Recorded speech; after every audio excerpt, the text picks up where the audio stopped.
In their standings at the moment in the Premier League, a lofty 15th on 19 points, just 4 points clear of the relegation zone. But Carlo Ancelotti's first public pronouncement as Everton's manager on their goals. Our goal is to be competitive in the Premier League, to be towards the top of the table, to reach the Champions League or Europa League. Winning honours has to be the dream for this club. Two men very qualified to talk about Carlo Ancelotti. Don Hutchison with his former Everton ways, and the man who literally wrote the book on Carlo Ancelotti, Gab Marcotti. Gab, I'll start with you. What did you make of Ancelotti's first public pronouncements as Everton boss? Well, look, I mean, I think under-promise and over-deliver, right? That's what people say. This is unlike any job that Carlo Ancelotti's had relative to the jobs he's held before. And it's got nothing to do with the historical size of Everton. We know what Everton were and what they could be again. But the fact of the matter is, people who, and some people have done this, people expect, oh, look, they have Ancelotti, they have Farhad Moshiri and his mate, Alisher Usmanov in the background. No, they can do a Man City and spend and build a new stadium and blah, blah, blah. That horse is bolted. Those times are gone. The only way that Everton can spend their way to the top is if they grow revenue. And that's going to take time. They presented the plans for the new stadium. That's not going to show any revenue probably until 2023.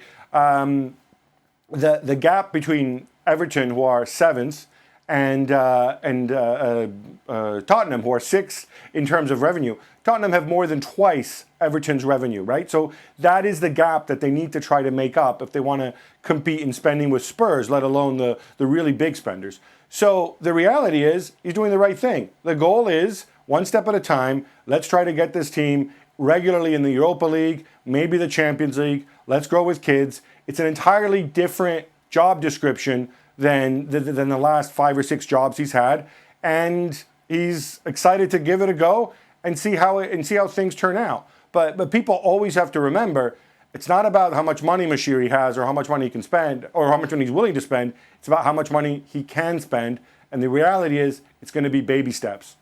Don, give us your thoughts with your Everton DNA. This club hasn't won anything since 1995. They haven't won a league title since the late 80s. Can Ancelotti be the man to lead them back in that direction?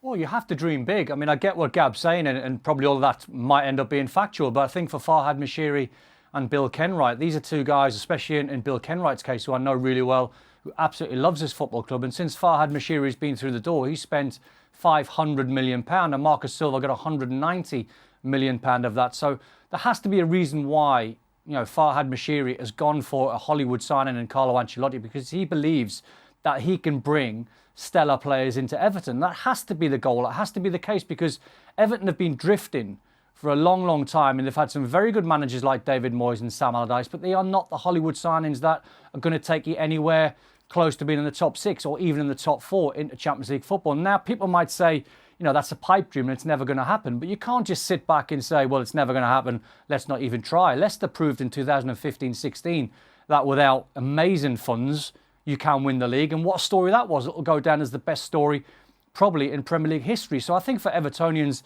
it was all coming off the back of Duncan Ferguson doing such a good job with his passion and his energy. And he connected the fans to the players again. And that was a huge thing for the fans. So the timing maybe has put some people off, if you like. But I think in all said and done, I think when Everton are getting a club manager like Carlo Ancelotti, that's a huge statement. Gab, quick final thoughts? Oh, it may be a statement, but it's not Carlo Ancelotti who signs the players. It's Marcel Brands who signs the players.